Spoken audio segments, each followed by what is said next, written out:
First of all, I want to thank Chairman Stewart and Delegate Freitas for being here as well.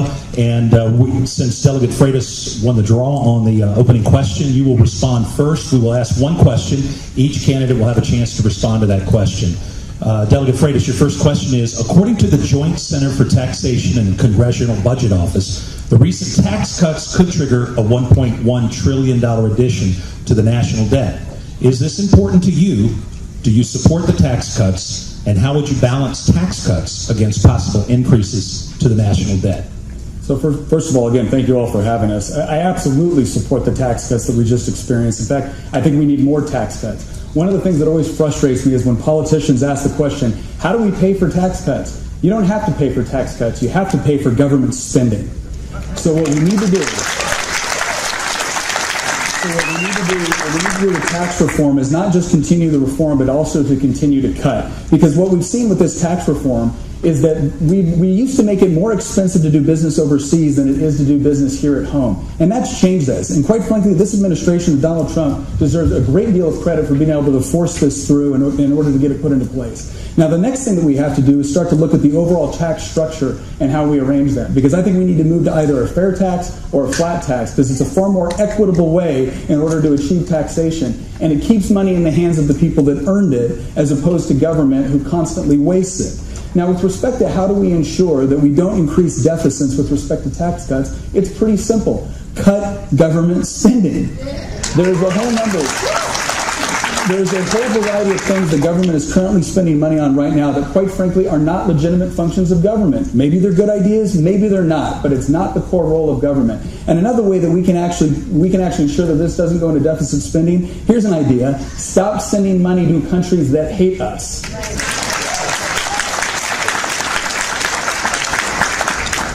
Chairman Stewart, would you like the question repeated, or are you good? Sure, this is fine.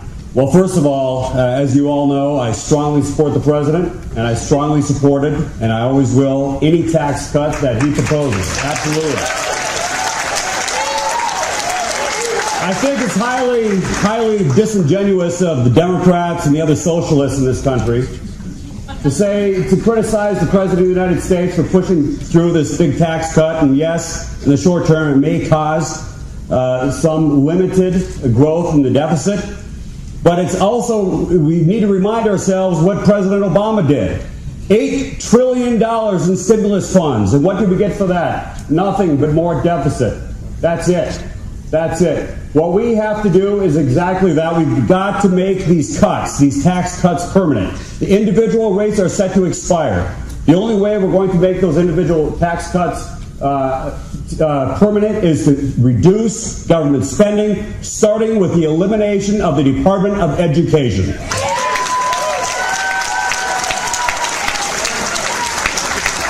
I know something about cutting spending because I've been leading the second largest locality in the state. It's tough to make cuts. But you know how you do it?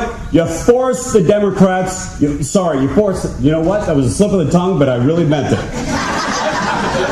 You force the bureaucrats to find their own cuts. You cap their budgets and force them to dig deep into the bureaucracy and make deep cuts. Thank you. Thank you all so much. Appreciate that. This is a follow-up, so we'll go in the same order for this question. Is the national debt right now at the proper level, or do we need a structural surplus to pay down the national debt? No, the national debt is never. You know what the proper level for the national debt is? Zero. That's the proper level for the national debt. I don't know how many times our founders had to exemplify that one of the ways that you destroy a country is through debt. And quite frankly, President Obama took this country's debt from an already exorbitant amount all the way up to $20 trillion and climbing. So no, what we need to do when we look at the way the government spends money is, once again, it's not that difficult. Break down the budget. What is a legitimate function of government? Law enforcement's a legitimate function. The military is a legitimate function. Infrastructure is a legitimate function. But we've got a number of other things, whether it's the Department of Energy, whether it's the Department of Education, whether it's housing and urban development, where quite frankly these programs have spent millions, if not billions of dollars, and they have not achieved what they promised they would give us. So we need to definitely pay down the national debt, and one of the best ways that you do that is, again, cut government spending, and then cut government spending on some of these foreign wars that we're involved in right now that, quite frankly, we should not be. So it is not that difficult equation. Here in Virginia, we have a balanced budget. Now, we still have debt in Virginia, but we have a balanced budget, and what it does is prevents politicians from constantly spending money on things that we shouldn't be spending money on. If we would just keep more money in the hands of the people that actually earned it, that would give us the kind of economic development to be able to climb out of this debt and see widespread economic opportunity for all Americans.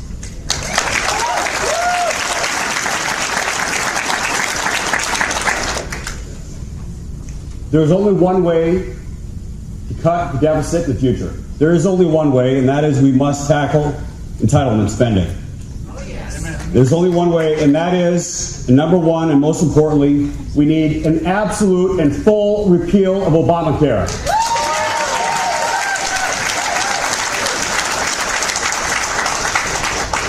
The thrust of Obamacare was to essentially double the number of people who are Medicaid. Double the number of people on Medicaid. The federal government will incur 90% of that cost. And every state that has adopted it, every single state that has adopted it, the costs are much higher, on average 35% higher than anticipated. In fact, there are 4 states in the United States that are struggling to keep Medicaid, Obamacare from becoming the only program that those states offer. Arkansas, Kentucky, New Hampshire, and Massachusetts. And soon, unfortunately, because of weak-kneed Republicans in the House of Delegates, that might be the case in Virginia, too. Yep. We need to call them out.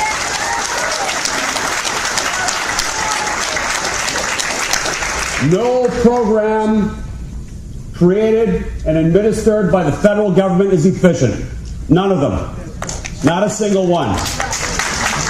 Medicaid was created in 1965. It's failing. It's running out of control. It's burdening taxpayers. It's burdening states. And it's going to bankrupt this country. We need to stand tough. We need a complete repeal of Obamacare and an end to the Medicaid expansion.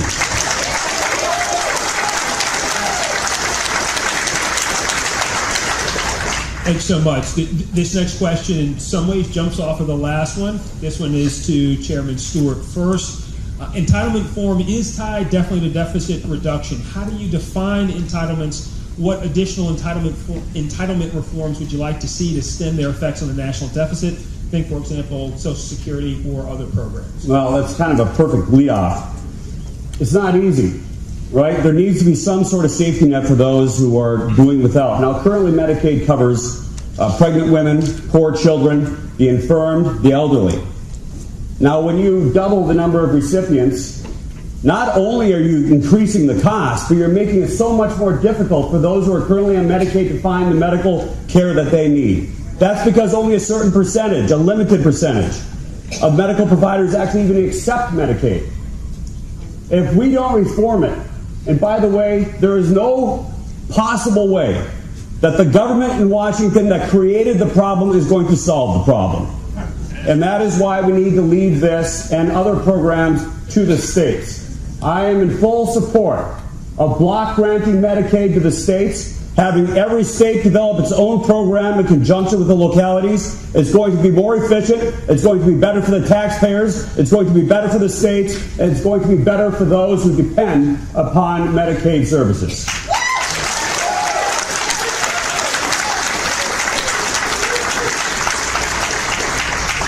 So as you look at entitlement programs, whether it's Social Security, whether it's Medicaid, whether it's Medicare, I want to focus on Social Security for a second. Who here thinks the government is either uniquely qualified or constitutionally authorized to manage your retirement? Yeah, me neither. And Social Security is a perfect example of how they failed to do so. So the solution going forward is essentially 2 things. One, we have to honor the commitment to the dependency that's already been created on that program. If it's something you've been paying in all of your life and you're now dependent on, we need to honor that commitment. But we also need to give younger people the option to choose something else going forward so they're not tied to the same failing program at this point. Let's talk about Medicaid and Medicare. Medicaid specifically, the reason why I fought so hard about this in the House of Delegates, Medicaid started with 4 million people on it and now has 73 million people on it. And the reason for that is because government loves to create dependency in its people. I don't want people living day to day in this country thinking that the best they can expect out of their life is whatever scraps some politicians is willing to offer them. Right? If we want to move... If we are serious about this reform, it is not good enough to just move it from one government entity at the federal level to another government entity at the state level. We need to start getting serious about, once again, providing people their own options to be able to plan for their retirement. Right now, we have the patient on this side, the doctor on this side, and a huge government bureaucracy in the middle. No wonder prices go up and quality goes down. So the solution for all of this is, once again, put decisions back in the hands of people, not politicians and bureaucrats.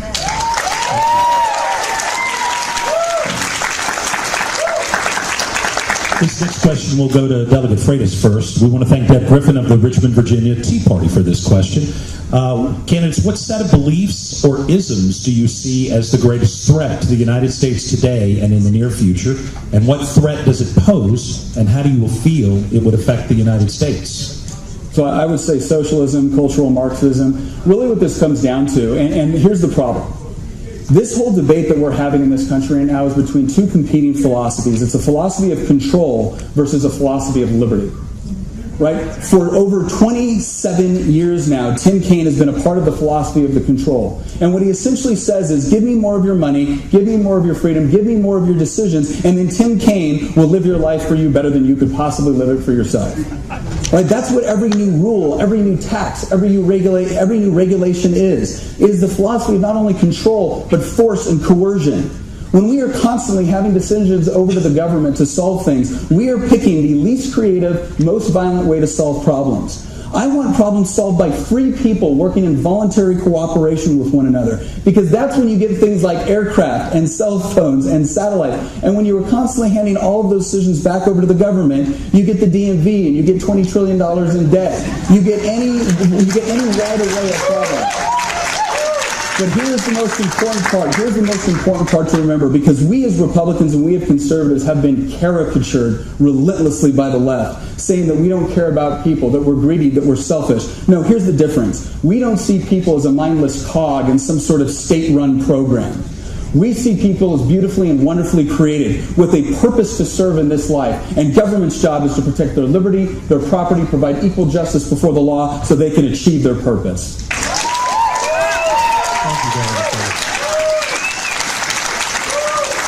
Stewart.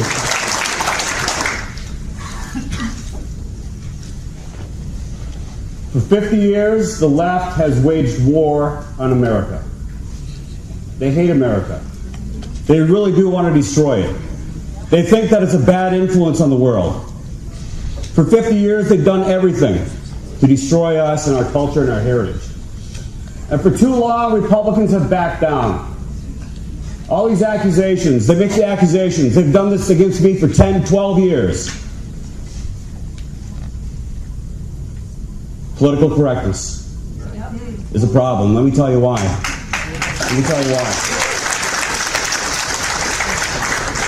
America can do anything. We can recover from anything. Every single time that this country's been faced with a massive challenge, when people were in despair, we came through. But that ability to conquer, to win, to have a better future, is all based upon our Constitution and an adherence to the Constitution. The left knows that they can't repeal the First Amendment or the Second Amendment, so what they can't do legally, they do through ridicule, embarrassment, threats. You can lose your job because you're not saying the right thing. And when Americans don't feel free to say what they believe, we're not free. We must follow the president and destroy political correctness.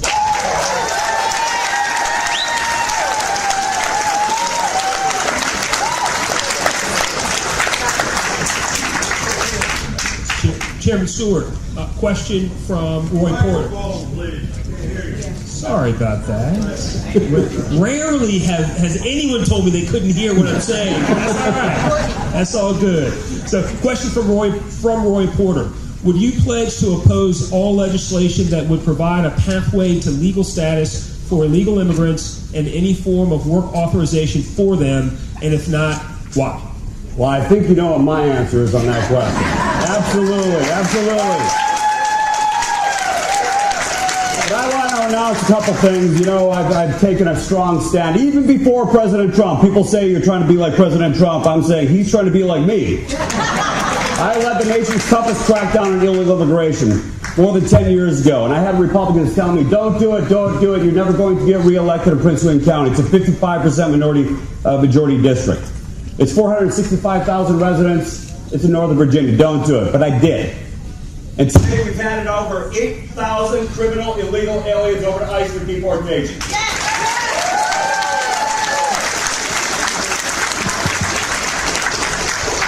That is not enough. We have to do that all across the country. We must focus first, of course, on deporting those illegal aliens who are preying upon our children and upon our citizens. We have to deport them. Every single one of them.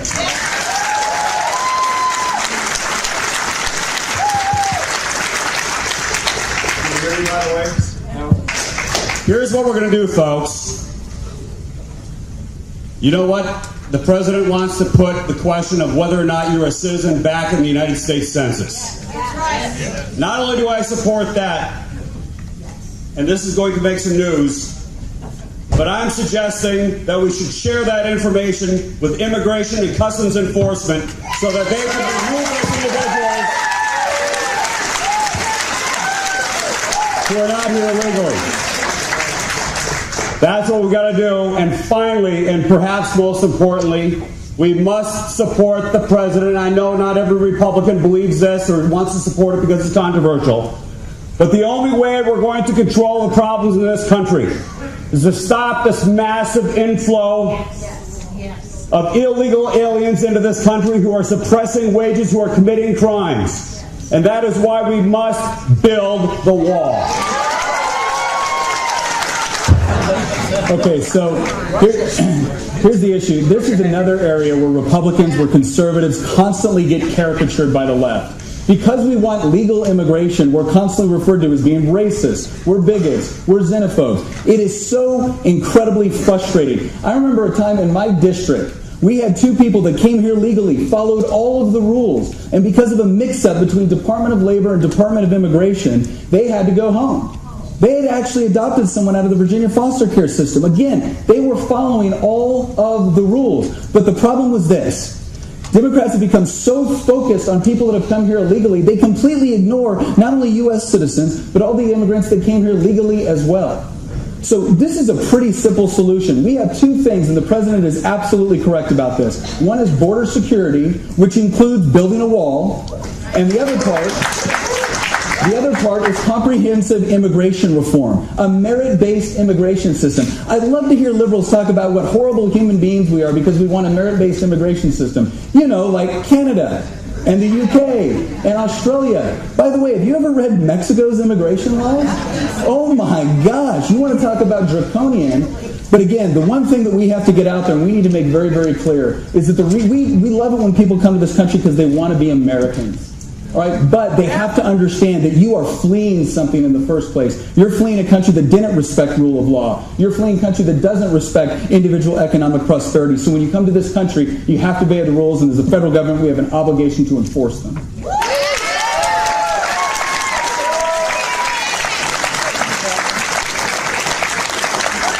Let me ask a follow-up to that one. How do you deal with, say, children who are undocumented, who were brought here early and know no other homeland? Is this question going to be first? Yeah, you first, Jeremy. Let me ask you this question, folks. If you break the law and you go to jail and you're separated from your family, who's responsible for breaking up your family? Not government, not society. And by the way, there's nothing to stop an illegal alien who's being deported from taking their family with them.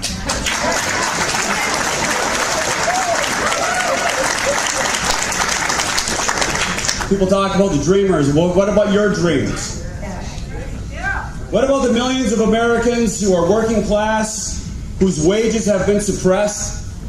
You travel across this country, you get off on a couple exits here and there. We have ghost towns. We have people who are suffering.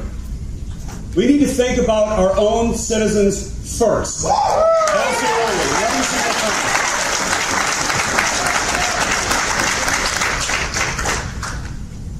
Now, my good friend over here, Nick, he was asked this question last December, just a couple months ago, whether he would commit to supporting the building of the wall, and he refused to do it. Now, here in front of this crowd, I wonder if he's changed his mind. Love you, Nick!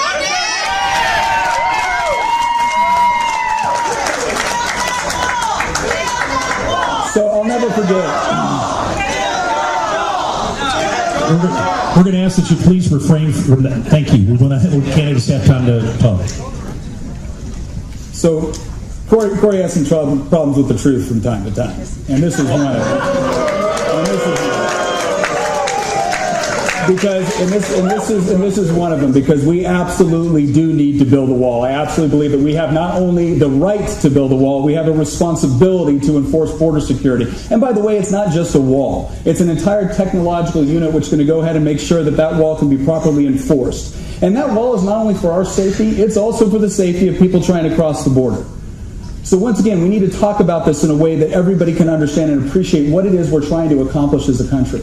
Now, with respect to the people that are already here, once again, I'll never forget, I was about 13 years old, and I was actually standing out, and my mother was arguing for Prop 187 in California, which essentially said that the welfare programs that we have in this country are for Americans, and it's not fair when illegal immigrants come over and take advantage of them.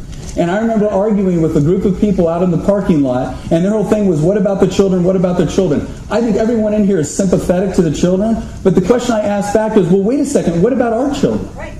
Don't we have a right, do we not have a right to be first and foremost concerned with our children? It doesn't mean that it doesn't make us bitter or mean people. It just means that every country prioritizes their own citizens first with respect to their liberties, with respect to their property. And the United States should be no different in that. So there's plenty of rooms and plenty of ways to show compassion, but we have to enforce our laws, and we have to ensure that we are first and foremost taking care of our children and our citizens. That's right.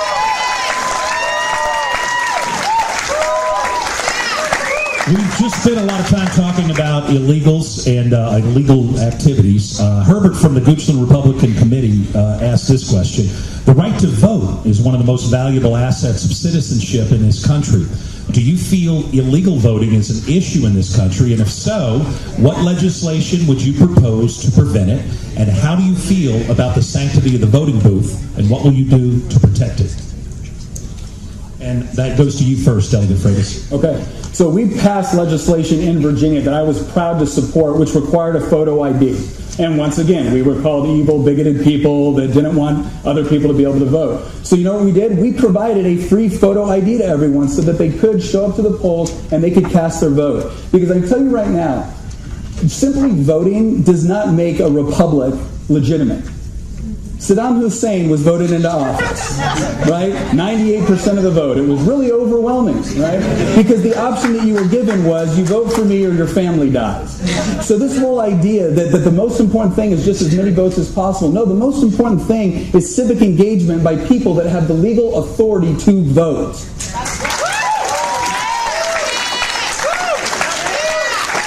So we need to do a couple of things. One, we need to make sure that we're using the photo ID laws and that we're enforcing those. Not only that, but when we actually do have people engaging in voter fraud, we have to have Commonwealth's attorneys, we have to have lawyers that are willing to prosecute, because those people are directly undermining our political process as a result.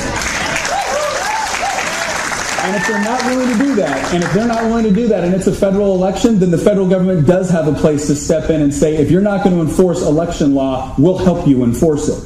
Right? But at the end of the day, what this does is you make it easy for people to vote who are legal voters, but then you crack down on everybody that is engaging in voter fraud. So do voter ID laws and purge the rolls of voters that are no longer supposed to be on those rolls. Chairman Stewart. Unfortunately, talk is cheap. Talk is cheap, and it's especially cheap here in Virginia. That law that was passed in the aftermath of 9/11 has not been enforced by the Commonwealth of Virginia. Here's what I want to do. There were voting irregularities in 2017 in Virginia. We know that throughout the state.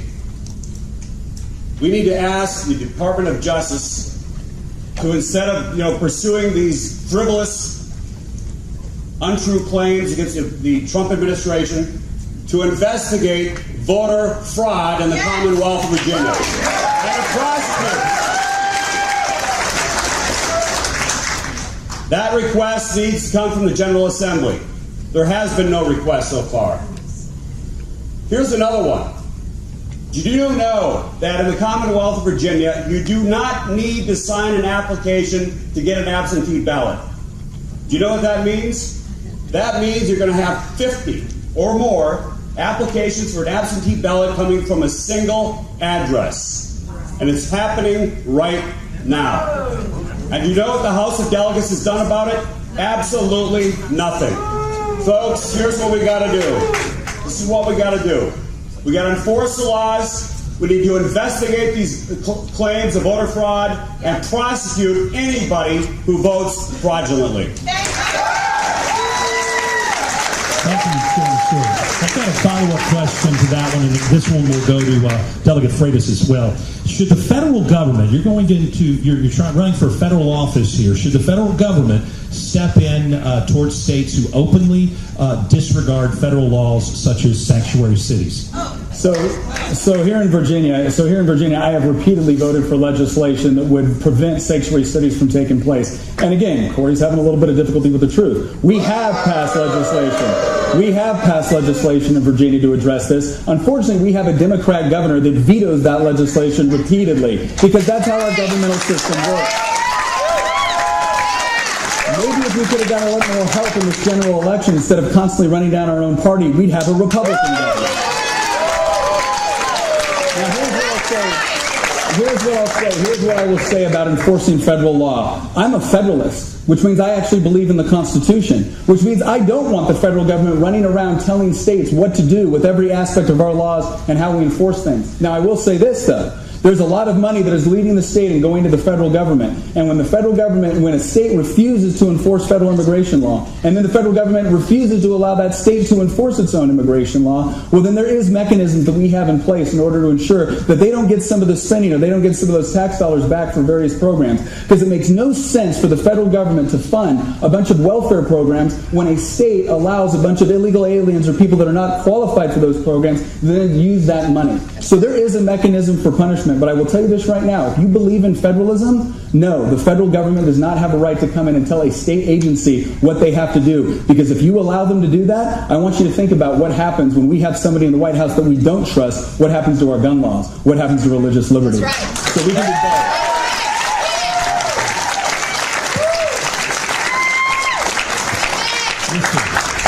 I'll repeat the question.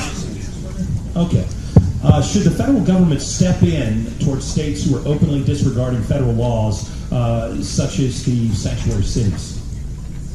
Yes, absolutely. Folks, if I violate federal law, suppose I violate federal civil rights law, do you know what happens to me? I get prosecuted as a public official, and not only that, but they pierce the veil of the public office and they go after you personally. Yep. Not only for monetary damages, but for criminal prosecution. Why is it any different for our federal immigration laws? Right. Why is it any different, folks? Don't you think it's time to start enforcing those things? You know, if I trust every state, it'd be a different thing. How many of you trust California? How many of you trust New Jersey or New York? If the federal government does not step in and prosecute any local or state official, this is what I'm proposing. Prosecute any local or state official who declares themselves a sanctuary city.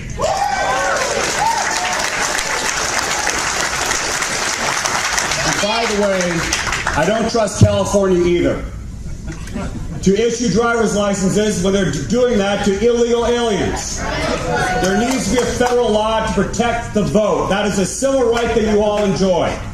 And just because a citizen is in California or some other liberal socialist state doesn't mean that those citizens do not deserve protection, deserve the protection of their vote, and that's why we need to make sure that there's a federal requirement that driver's licenses are only issued to legal residents of the United States, and it indicates on there whether or not you're capable of voting.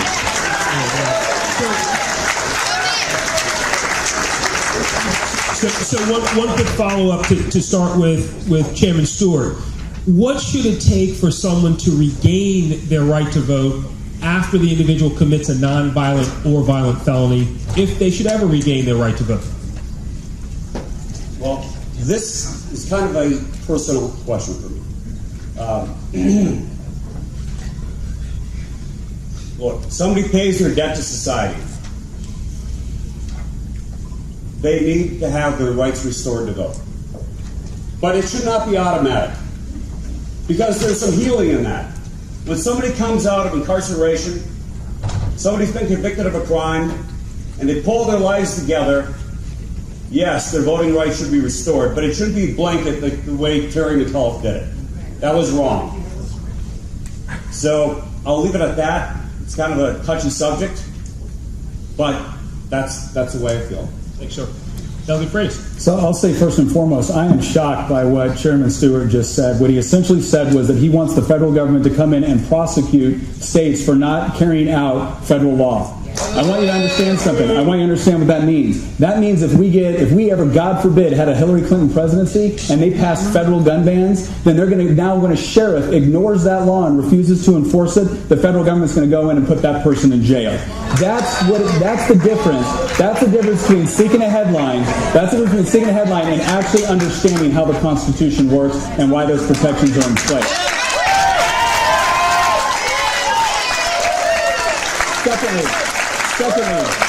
Secondly, with voter rights, when Terry McAuliffe did that, you know what the House of Delegates did? We sued him, and we won. We needed a blanket restoration. So here's what I'll say. If you've committed a violent crime, I want it to be hard for you to get your voting rights back. If you've committed a crime where there's a victim, I still want it to be difficult for you to get your voting rights back, but there should be a process. And then finally, if you've committed a crime where there is no victim, once you've served your time, I think you should get your voting rights back automatically. Because we have too many laws on the books in this country that create criminals, not because there's a victim created, not because someone was stolen from or someone was harmed, but just because the government says so.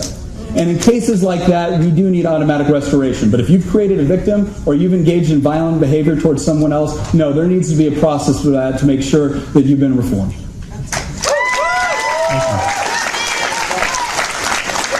Chairman Stewart has chosen to use his rebuttal card. He will have 60 seconds to rebut. 30. Is it 60 seconds? 30 seconds. I'm sorry, 30 seconds. Y'all want to give him more time? There is a rash of political, public officials, university officials, who are deliberately, and they're so blatant, declaring themselves as sanctuary colleges, sanctuary cities, sanctuary states. If we allow them to do this, we will have absolute anarchy. We already do have anarchy in our illegal immigration system. You're going to, here's the problem. In Fairfax County, folks, Fairfax County, they just declared themselves, they're not going to do it. Next time, sir. They're not going to have. Next time, sir. Delegate Freitas has chosen to rebut that as well. So, Delegate Freitas, you will have 30 seconds as well. You're right. When somebody declares to be a sanctuary city, there is a lot that we can do to oppose that and to fight back against that. And there's things that the federal government can do within the Constitution. If every time an individual state or an individual locality does something stupid, we throw out the Constitution and give the federal government more power to do things that it's not authorized to do, that will come back to bite us, I guarantee it. So we do need to crack down on this, but there's a constitutional mechanism for doing so. And I'm not going to surrender on the Constitution for political expediency. Delegate Freitas. Joan Blackman asked this question, as a matter of fact, and we appreciate that. With the recent school shooting in Florida, many people are looking for answers to the issue. What, if any, legislation would you propose to stop future school shootings such as this? So I spoke about this recently. And again, I was happy because that speech got over 30 million views, and we actually got to change some of the national narrative and debate that was going on as a result. Because all the left is interested in, they are myopically obsessed with guns, as if that's the only issue. You have been able to get a gun in this country since our inception, but we didn't have a bunch of school shootings. That's new. So we need to look at all of the different issues that actually contribute to that sort of problem. Because if we just take away the object, right, not only are we infringing on someone's civil liberty to be able to defend themselves, not only are we not guaranteeing that schools are actually going to be safer, but we're not addressing the behavior. We're not addressing the discipline issues that we have within our schools. We're not addressing broken families and how that creates, most of our prison population come from broken homes. And we're not addressing any of those issues because the left wants to focus exclusively on guns. So here's what I'll tell you. There's a couple different ways we can debate this. The first one is a liberty issue. I'm sorry. I've already made this very clear. I am not surrendering on the Second Amendment because the left promises me security if I give over my guns. I've seen how that story plays out.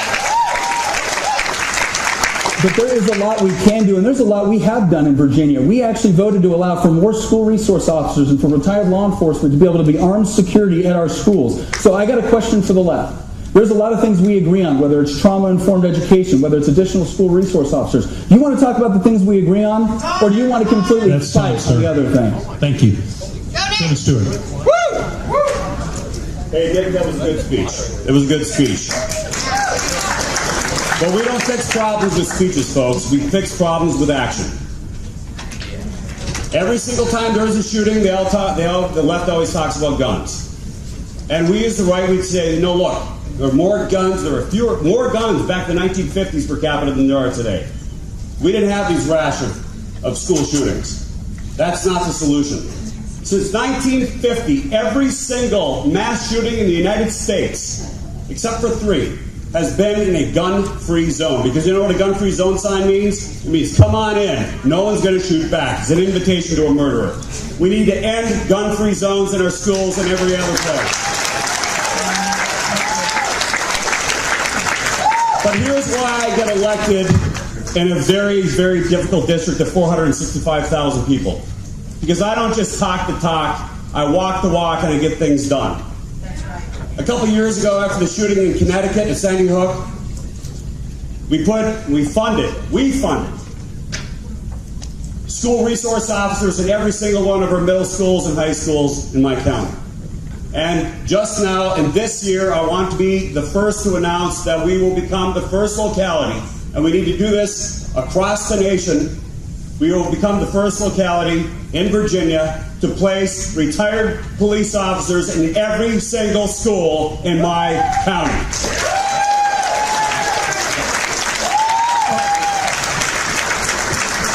All right, so let me ask a follow-up, starting with Delegate Freitas. The Second Amendment was originally ratified to allow the people to protect themselves and their states from tyranny. Should the Second Amendment apply to weapons that are of little use in protecting themselves from the government? I'm not about to give the government the opportunity to define what weapon has little use. Because ultimately what that leads to, I mean, we've already got bans on fully automatic weapons and everything else, but ultimately what that leads to is, again, someone like Hillary Clinton or someone Barack Obama saying, well, you can't have assault rifles. What's an assault rifle? It's something that looks scary to a liberal, right? And then next after that, it'll be, well, semi-automatic rifles. Then it'll be semi-automatic handguns. Then it'll be regular handguns. Then it'll be shotguns. The bottom line is the left does not want us to be able to own firearms. They're not comfortable with that, and they want to use the coercive power of government to take them away, and they've already demonstrated that they will use whatever excuse necessary to include the exploitation of our students and the exploitation of victims in order to achieve it. The Second Amendment is not about sporting, it's not about hunting, it's not about target shooting. The Second Amendment is there so that you have the right to protect your property and your person and your family. And that is why it is sacred. That is why it's commonly referred to as the amendment that makes the other ones possible. And if you don't think other foreign governments without our history haven't also taken note of that, I'll remind you that Admiral Yamamoto said that if you invade the United States during World War II, you're going to find an American behind every tree with a gun. All right? So we take pride in our independence. We take pride in our Second Amendment because it's the ability to defend ourselves. And quite frankly, there's over 100,000 cases each year where private citizens defend themselves with a firearm.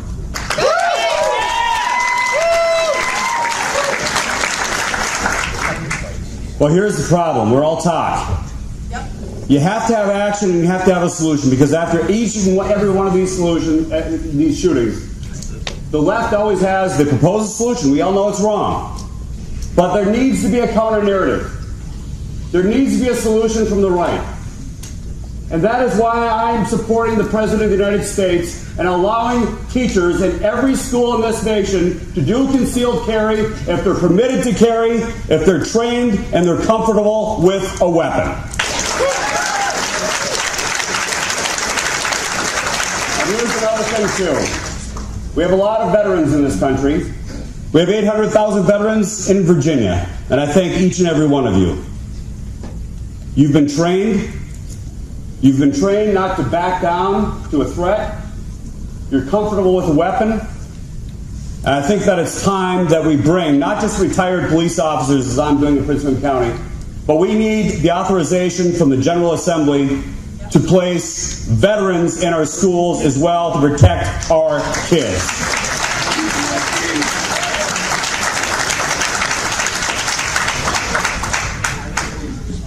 Thank you. The next one.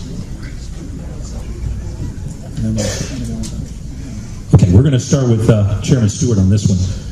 Chairman Stewart, Carol of the Tea Party Federation, she says that policing for profit, it's asset forfeiture without conviction, and it allows seizing, selling, and profiting of assets from private citizens, even when there's no charges or convictions. Do you feel that this is unconstitutional, and if so, what would you do to stop it? I don't believe that government should sacrifice your Fifth Amendment rights unless you have been duly prosecuted and convicted. I would support Rand Paul's Fair Act. I think that we need to protect our citizens and make sure that their Fifth Amendment rights are protected. Thank you, Chairman Stewart. I think what Corey also meant to say is he also supports Delegate Freitas' civil asset forfeiture reform bill. Because I carried that legislation this year, and that legislation has died, and it's died in the House for the last several years. And this is the first time we made it all the way over to the Senate. We made it out of the House with all of the Republicans supporting it. First time that's happened. Then we made it all the way over to the Senate. We made it out of the first committee there, and then they sent it over to Finance, where a lot of these bills go to die. And unfortunately, they died on an 8-8 tie, but that is the farthest that legislation has gone in a long time. And I want to thank the members of this audience, because the Tea Party came alongside, along with the Family Foundation, in order to fight for that piece of legislation, and that's why it got as far as it did. And I'll tell you what, we're winning this battle. Sometimes legislatively it takes longer in Virginia than we would like it to. But at the end of the day, the government should not be able to take your property without due process of law. And quite frankly, that is exactly what is going on right now. So I've been very, very happy to carry that as signature legislation. I'll continue to carry it. I'll continue to fight for it. I'll continue to get as many co-patrons as I need to ensure that that doesn't happen. But I'll tell you this. The biggest violations of civil asset forfeiture, it's not at the state level, it's at the federal level. That's why I've also supported additional reporting requirements, and it's why as soon as I get up to the United States Senate, I will be reining in the federal government's authority to do that and ensure that they're giving every citizen due process of law before they forfeit your property.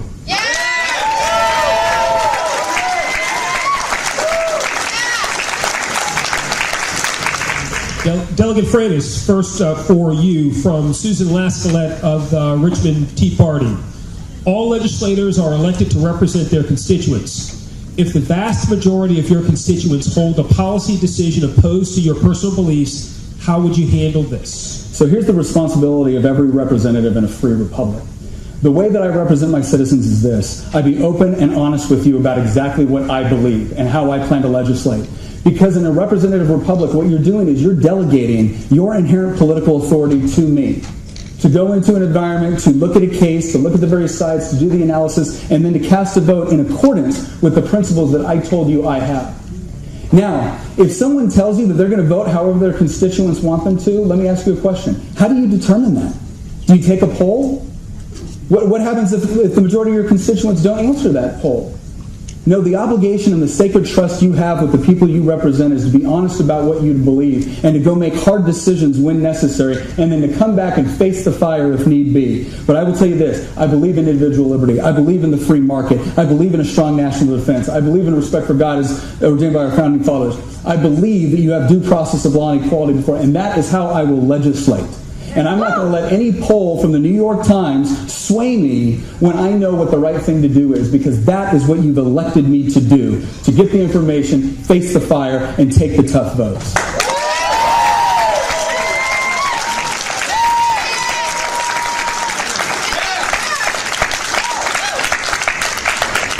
Chairman Stewart. Hey, by the way, I have to say, for a Democrat, you're not all that bad.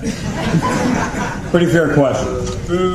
Look, they're not all bad. They're not all bad. We can bring some of them our way. You know what I've always said to my constituents is this. If you're looking for somebody who agrees with you on everything, you have to run for office yourself. You really do. Because you're never going to agree with anybody all the time. And leadership by poll is leadership from behind. It's not leadership at all. Now, this has happened several times. I've been chairman of the second largest locality in Virginia. And I've governed it as a conservative. And there are times when I knew it was not going to be popular. I knew that it jeopardized my re-election. But I did it anyway. I led the nation's toughest crackdown on illegal immigration. I was told by Republicans, many of them, you're never going to get re-elected. But you know what? People respect you when you stand up for what you believe. But I want to tell you a story of political cowardice that just occurred here in the Commonwealth of Virginia. After years of members of the House of Delegates, 20 of them, telling everybody, all of you, that they opposed Obamacare expansion, Medicaid expansion. What did they do? Because they felt the threat, because they saw a poll, they betrayed each and every one of you. And they voted to expand Medicaid, which will bankrupt this state and force those who are on Medicaid to a lower quality of health care. And that is what we must stand up to as a Tea Party and as a nation.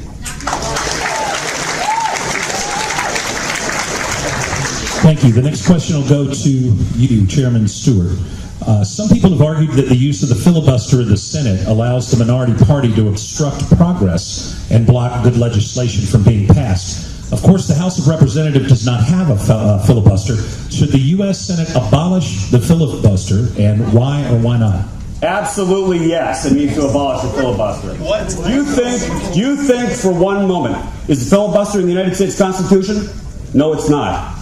Do you think for a moment, we have an opportunity here, perhaps a very, very limited opportunity, between now and the end of 2018, to put through good conservative legislation, to cut taxes, to make those tax cuts permanent, to crack down on illegal immigration, to make sure that our immigration system is based upon merit, not just because you're related to somebody, to build the wall. But you know something, if the Democrats were in the same position that we're in today, it would take them a New York minute before they got rid of the filibuster and pushed through all kinds of left-wing legislation. If we don't take these steps today to protect our country and to protect your future and the future of your children, we may never have another chance. And absolutely, yes, I will take whatever steps are necessary, bar that what is unconstitutional, to protect your rights and to secure the prosperity and the future of this country.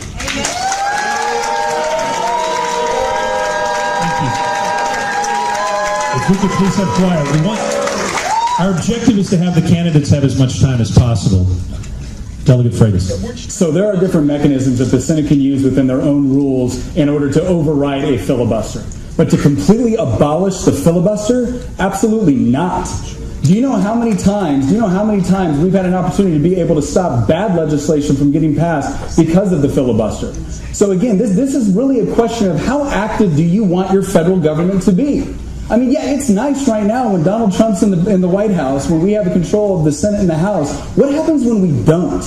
I don't want an overly hyperactive federal government. I think it was funny one time when George Will once said that American political gridlock is not a problem, it's an achievement. Right? Because when the government is doing less, it usually means you get to do more. Now, yeah, it's frustrating when it doesn't work in our favor, but it's the same. There's a lot of things that don't necessarily work in our favor that we don't throw out the first time it becomes inconvenient for our side. So the filibuster can be used and abused just like anything else. It is a tool. Now, we do need to start using those Senate rules that will allow us to be able to take votes, okay, without needing the 60. Okay, but to completely abolish the whole process, no, I don't think that's right. That's been an institution for some time. And again, I worry about an overly active federal government when we don't have the proper checks.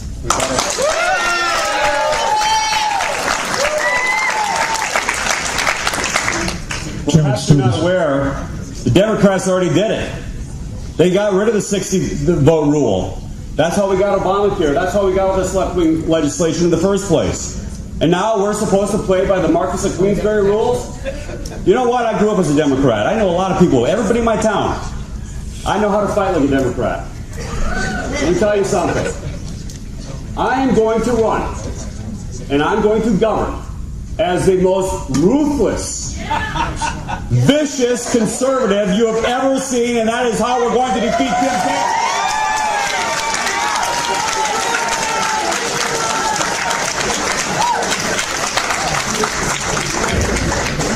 So this next question will start with Delegate Freitas. So senators vote on federal judicial nominations. On what bases would you vote to confirm or refuse to confirm judicial nominees? Strict constructionism.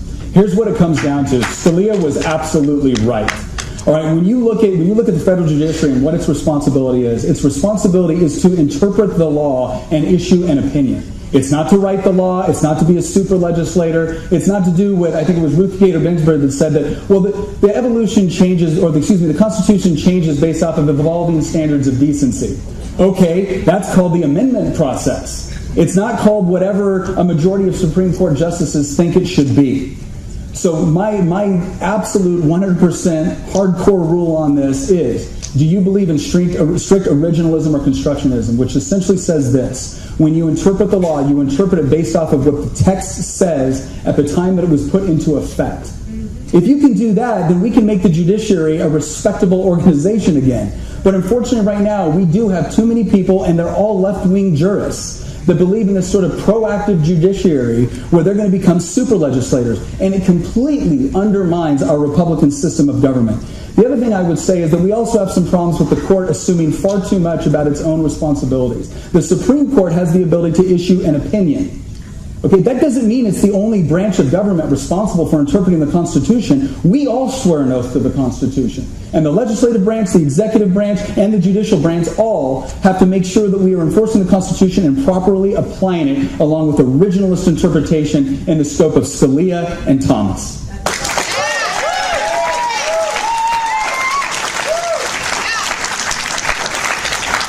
Stewart. Roe v. Wade is unconstitutional and needs to be overturned. Yes, the Constitution. It needs to be interpreted according to the original intent of the founders. Absolutely. In fact, I'm going to make this promise right now when I'm in the United States Senate. I will not confirm any justice who believes that Roe versus Wade was correctly determined. I will absolutely knock down that. Is that a litmus test? Yes, it absolutely is. Because if you believe that ruling, which has killed more than 50 million Americans, was correctly determined, then you don't deserve to be in the United States Supreme Court. Right, that's right. I am not afraid to tell you, I am not afraid of getting down and dirty and in the gutter and battling Democrats and left-wingers who are trying to destroy this country. We have to stop playing by these ideas of being a gentleman. We have to stop playing by these ideas that we have to do the Marcus of Queensberry rules. That's right. And we have to get mean, and we have to get aggressive, and we have to take back our country.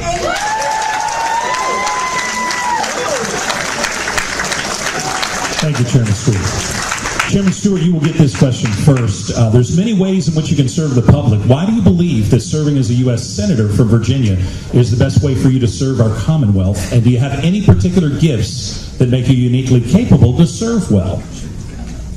Well, for one thing, I know how to get elected. That's right. I know how to get elected in a very tough district. But let me say this. Mitch McConnell is a bad guy. A bad guy.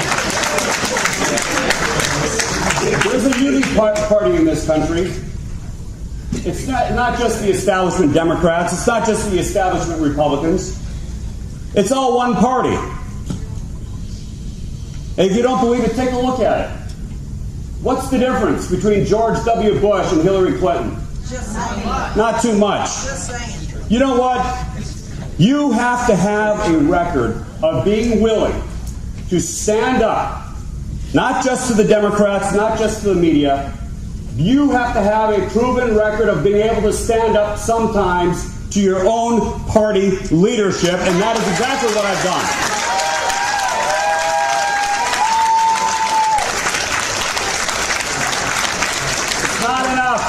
It's not enough just to vote right, folks. Sometimes you got to fight and you got to be brutal. That's right. What happened to the House of Delegates a little over 2 weeks ago, where they voted to expand Obamacare in this state? I mean, it was done under Republican Speaker of the House, Kurt Cox. Yes, it was. And nobody in that House called for his resignation. He needs to go, and we need to stand up for him. That's time. Thank you. Thank you, Chairman. Delegate Freitas. Could you repeat the question? I can. There are many ways in which you can serve the public. Why do you believe that serving as a U.S. Senator from Virginia is the best way for you to serve our Commonwealth? And do you have any particular gifts that make you uniquely capable to serve well? So, my first service to the public was in the military. So I served 11 years on active duty, the 82nd Airborne Division, the 25th Infantry Division, and then I volunteered for Special Forces after 9/11 and served 2 combat tours overseas. So I know what an unconventional fight looks like. I'll tell you this much, that's what I thought I was going to do. That's how I thought I was going to serve my community and serve my country. But when Barack Obama got elected, when I was sitting over in Iraq in 2008, I really felt as if, and he ran on this platform of fundamentally trying to change the country. And that's where I realized, I think, that the true fight for the hearts and minds was not taking place in Iraq. It was taking place here at home, and it was taking place within the political spectrum. And so I'll tell you right now, there's a lot of ways that we can run this, we can run for this race, and there's a lot of things that we can do, but I will tell you this. We have to get back to, once again, inspiring people about what it means to be a Virginian and what it means to be an American. We have a unique opportunity in this country to live our lives the way we wish to. And what I have found is that I serve in the General Assembly. I would submit bill after bill trying to increase liberty, trying to increase economic opportunity, and I would hear back, you can't pass that. Why not? Because there's a federal regulation. Oh, really? Show me under Article 1, Section 8 of the Constitution where the federal government has the authority to do that. And they couldn't answer my question, but it kept perverting the system. So if that's where the fight used to be in Iraq, I went to Iraq. The fight's in D.C. now, that's where I'm going now.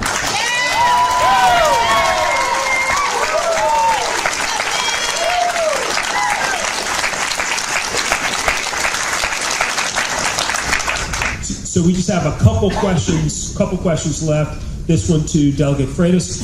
Your eventual opponent will be an incumbent U.S. Senator from the opposite side of the political spectrum, who is also Hillary Clinton's running mate. The most recent statewide elections led to a sweep of Democratic candidates. How will your campaign stop the wave and lead to a win? Yeah, I just want to remind everybody, Tim Kaine, the guy that wanted to work for Hillary Clinton, the one that said that all of you and all of us are horrible, evil, bigoted, narrow-minded, racist people because we didn't vote for her. Right? That's the mentality they keep throwing off us. And you know what? I'm going to make Tim Kaine own that.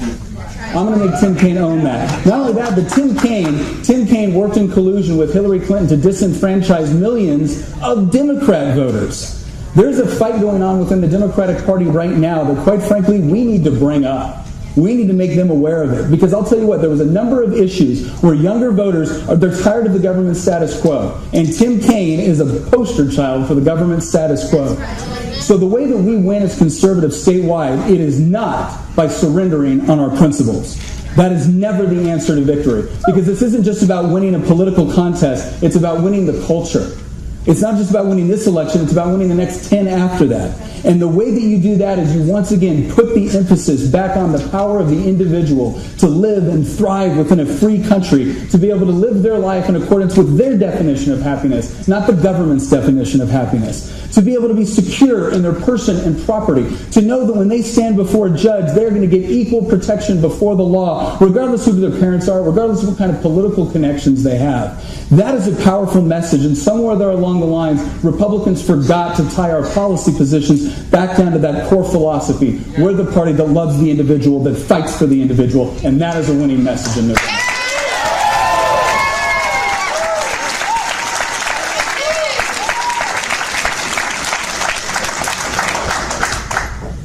We're not going to win this election with cheap speeches, folks. That's right.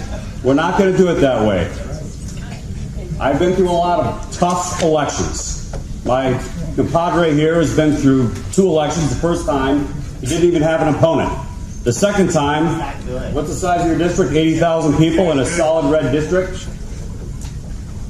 My district is 6 times larger than a House of Delegates seat, and it's in Northern Virginia.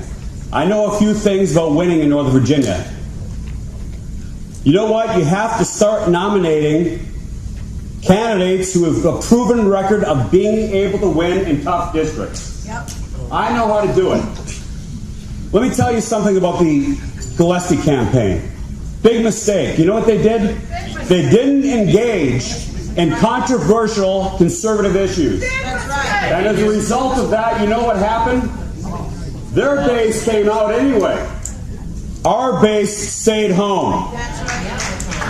If you want to win, you cannot be afraid of supporting and defending our history and our heritage. That's right. You cannot be afraid to support the President of the United States even when he's being attacked. That's right.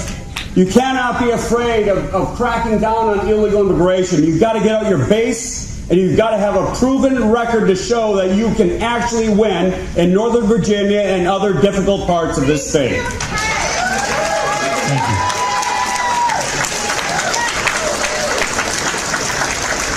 We have one final question before the candidates get to make their closing arguments. This final question will start with you, Chairman Stewart. Do you pledge today to support the eventual nominee of the Republican Party for U.S. Senate? And have you heard anything in this debate that might stop you from supporting the other candidate on stage? Absolutely not. I think he's a great guy. I really do. I honestly think that Tim Kaine would, if he was nominated, I think Tim Kaine would chew him up and spit him out. He does not have the electoral experience. He does not know how to win in Northern Virginia. I think he would be destroyed. But I want to use this opportunity to ask my question with the red card. Yes, sir. You can use that.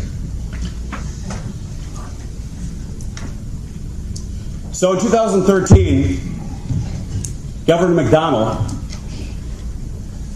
the quintessential establishment Republican, who endorsed him, by the way, you can have him. He passed the Virginia's biggest tax increase in Virginia history. And just this year, and they said, it's okay, we're going to spend all that money on the roads. But the House of Delegates and the State Senate just passed House Bill 1538. And you know what that does? It takes $500 million worth of that revenue and shifts it over to the D.C. Metro system. So my question for Nick is, how did you vote on House Bill 1538? And Delegate Freitas will have 90 seconds to respond. Sure. So, Governor McDonnell has endorsed me, along with Rand Paul, Ron Paul, Mike Lee, Brenda Pogge, Dave LaRock. By the way, Mike Rubino and Mark Lloyd, who were the 2 people that ran Trump's campaign in Virginia. So on that bill, oh good, I'll take all the endorsements, Corey. I'm just not leaving much left for you.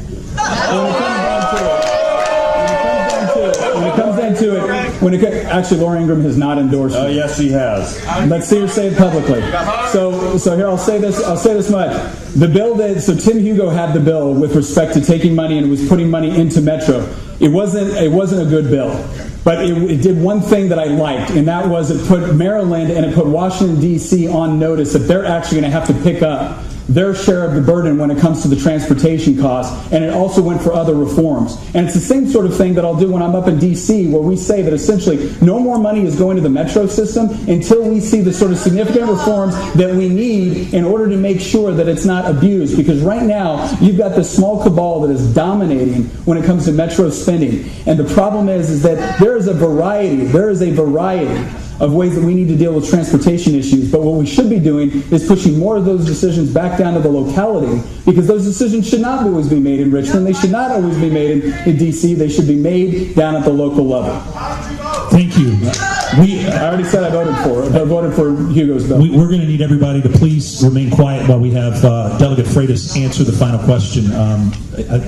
You will still have time. Yes. Do you pledge today to support the eventual nominee of the Republican Party for U.S. Senate, and have you heard anything in this debate that might stop you from supporting the other candidate on stage? No, I'll support our candidate. But I will say this. I am very concerned about anybody that would once again say that we're just going to give the federal government all kinds of authority because we hope they'll use it the way that Corey Stewart would hope that they would. I'm sorry, but over the course of our history, we have found that is not always the case. And we need to make sure that we keep the federal government within its proper constitutional boundaries. Even when we wish the federal government would move faster or move harder on something that we want, the founders put the Constitution in place with those limitations for a reason. And the moment you start to chip away at that, guess what happens? The other side gets in power and they run with it. So you need to make sure that whoever we send to this office has a deep-rooted conviction and upholding the Constitution within its original intent. That's what we need to be doing, and that's what your representative from the Commonwealth of Virginia, a Commonwealth and a state that has more responsibility for our Constitution than any other place in this country. And that's what we need to focus on. Now, Corey has politely mentioned to everybody that, yes, I've won all my elections. And yes, I'm in a Republican area. And Corey's won elections in Prince William, and I think he should be congratulated on that. But Corey has also lost 2 statewide elections. And part of the reason why I think Corey has lost those is because he has done so much to divide the Republican Party. The Republican Party does a good job dividing itself. We don't need additional help. So my commitment is this. If Corey gets the nomination, I'll be beating the shoe leather for them. But my gosh, can we stop engaging in a circular firing squad in Virginia with the Republican Party?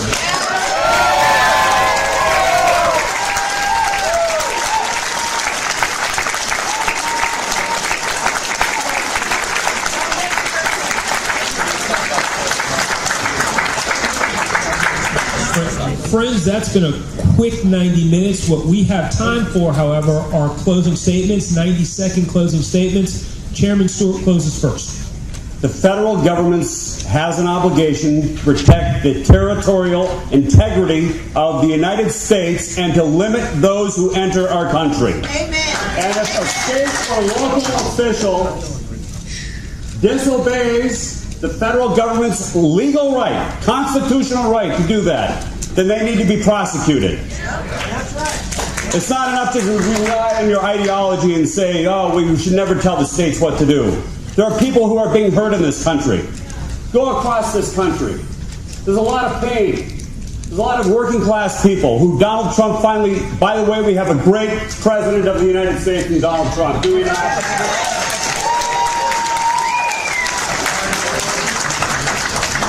Folks, if you're looking for somebody who is unabashedly willing to stand up for you, I was the only elected official on statewide level who stood up for our history and our monuments.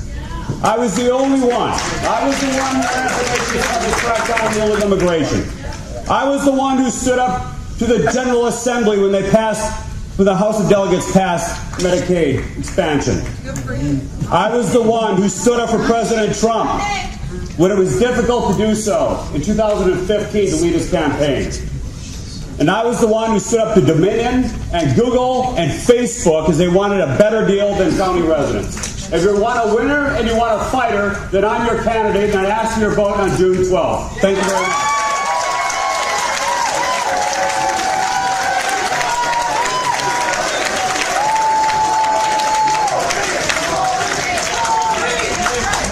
Delegate Freitas. So Again, I want to thank Corey for being here. I want to thank you all for being here as well. I really appreciate you taking the time. This is what civic engagement in this country is supposed to look like. So you know my background, right?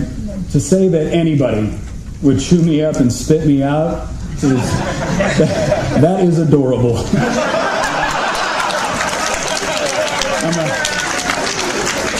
I'm a Green Beret with 2 combat tours, and I always tell people the Green Berets fight unconventional warfare and counterinsurgency, which really prepares you for domestic politics in this country. When I came into the General Assembly, I came in opposing the Speaker.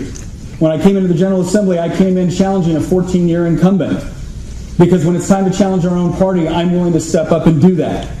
When it's time to work with our party, I'm also willing to step up and do that. And one of the things that I have been very successful on, you go look at every single conservative group out there that gives ratings, VCDL, NRA, Family Foundation, Americans for Prosperity, American Conservative Union. I've got A ratings from all of them.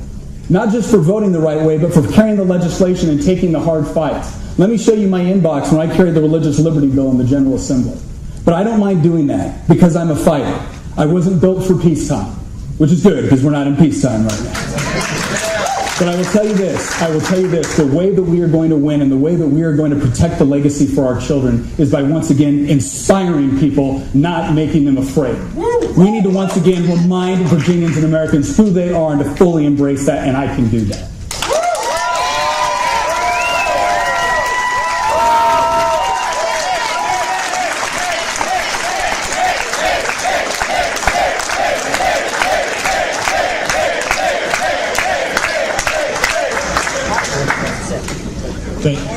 Thank you all so much for your attention, and thank you to both of the folks, both Delegate Freitas and Chairman Stewart, and thank you all for your attention. You've been fantastic.